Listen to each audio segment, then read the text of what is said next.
internet gives you access to pretty much the entire world's knowledge if you can be bothered to go searching for it. And therefore, in theory, means that all of us can make really good decisions because we have access to all arguments, all information, and know, therefore, with a much higher degree of certainty than ever before, whether or not a particular policy or a particular course of action will produce the results we want. But we don't.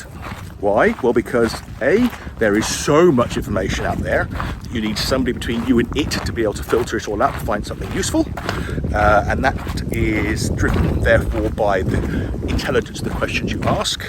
And secondly, none of us likes to get information which counters our built-in beliefs and our built-in view of the world, because then you get this dissonance in your brain and you don't like it. So we tend to seek out voices, we tend to seek out information sets that match our existing beliefs, which is why I so often get people who make comments on some of the comments I make, particularly to do with economics, who will just say, blah, blah, blah, blah, you're wrong because, and the information that they quote is just inaccurate or wrong. I'm not talking about their opinions, but just factually.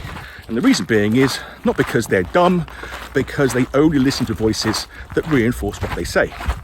And I make a point of trying to listen to lots of voices, including ones that I probably don't agree with.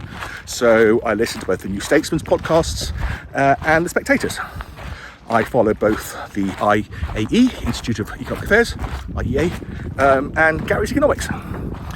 Because it's important to make sure that you expose yourself to all arguments and all opinions.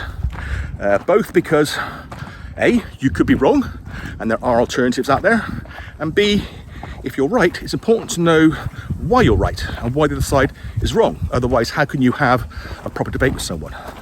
So, if you're the kind of person who fervently believes something, good on you, nothing wrong with that. But I would suggest you take more time listening to voices that you disagree with, because you might learn something, even if it's only how right you are. Ta-da!